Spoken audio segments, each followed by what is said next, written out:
Բացարձակ, միայն փաստաբաններն են կարողանում նրան տեսակցել։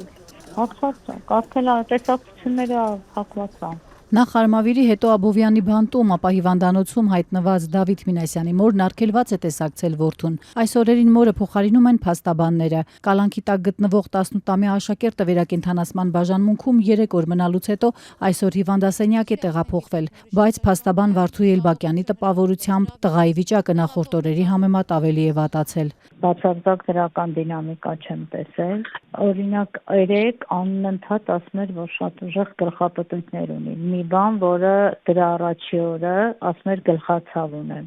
Իսկ երեք ասում էր գլխապտույտ փորձել էին կանգնացնել բան, sense նստացնել, ինքը ասեց, չէին կարողացել, որտեղ գլուխը շատ պտտվում էր։ Նույն վիճակը այսօր է եղել։ Այսօր անգամ լսում եմ փորձել էր մի փոքր կերակրել, չերել կերը հրաժարվել էր, որտեղ ասել էր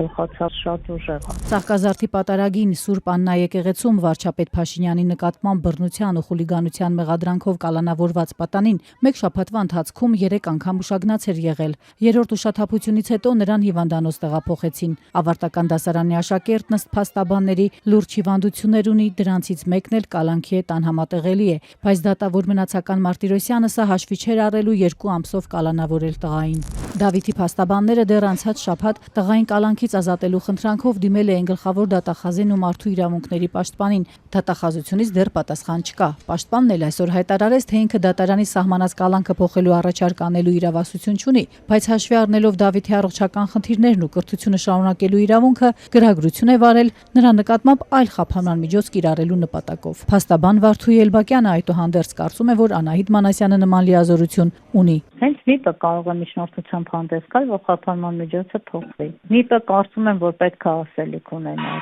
առաջերտին Դավիթի մասով, այդ բերման ենթարկելու, հետագայում կալանքի,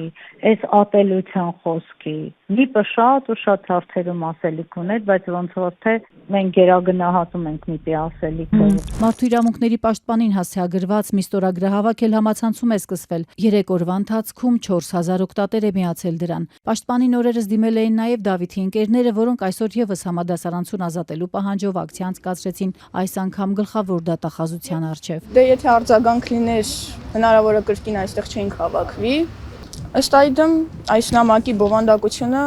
շատ չի տարբերվում նաև նամակից, որը հանձնել ենք մարդու իրավունքների պաշտպանին, բայց դե ոչ միտեղից դեռ արձագանք չենք ստացել։ Փաստաբանները վերաքննիչ են բողոքարկել պատանուն կալանավորելու որոշումը։ Դատական դեպարտամենտի փոխանցմամբ վաղն այն կմակագրվի դատավորներին, դրանից հետո նիստ կնշանակվի։ Մինչ տղայի փաստաբաններն ու մայրը վստահեցնում են, որ տղան չի հարվածել վարչապետին, պարզապես անվտանգության աշխատակիցների հրմշտոցից վրդովված ձեռքն է մեկնել նրա ուղղությամբ, հակառակը նրան են հրմշտելու հարվածել, Փաշինյանն արդարացրել էր իրեն պահպանողների գործելավոճը, որակել որպես բարձրաստիճան պաշտոնյայի անվտանգությունն ապահովող գործողություն։ Տեսանյութերում երևում է, որ անվտանգության աշխատակիցը եկեղեցում հարվածում է Դավիթին, երբ վարչապետն արդեն պատանում մոտ չէր այլևս։ Այդ հարվածից նա վայր է ընկնում։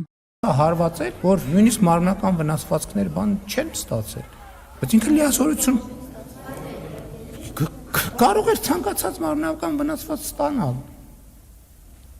Բայց իրակ ծառայության իմաստն այն է, որ երբ որ կա հարցակում կամ հարցակման վտանգ, ինքը գործի։ Հարգելի հեռուստադիտող, անցած շաբաթավերջին աշխատանքից ազատվեց այս գործը քննող քննիչ Հակոբ Կողյանը։ որևէ բան չեք հայտնաբերել։ Քննիչ Հակոբ Կողյանը եկեղեցու միջադեպից հետո մեղադրանք էր առաջադրել ոչ միայն Դավիթին, այլև նրա եղբորը, ինչպես նաև եկեղեցում այդ պահին գտնվող գործիչ Գևորգ Գևորգյանին։ Եղբորը Դավիթին օժանդակելու մեջ են մեղադրում, Գևորգյանին այս ամենը կազմակերպելու։ Նրան գրավով ազատ են արձակվել։ Քննիչի որոշմամբ երկվորյակ եղբայրների բնակարանում խուզարկություն էր եղել։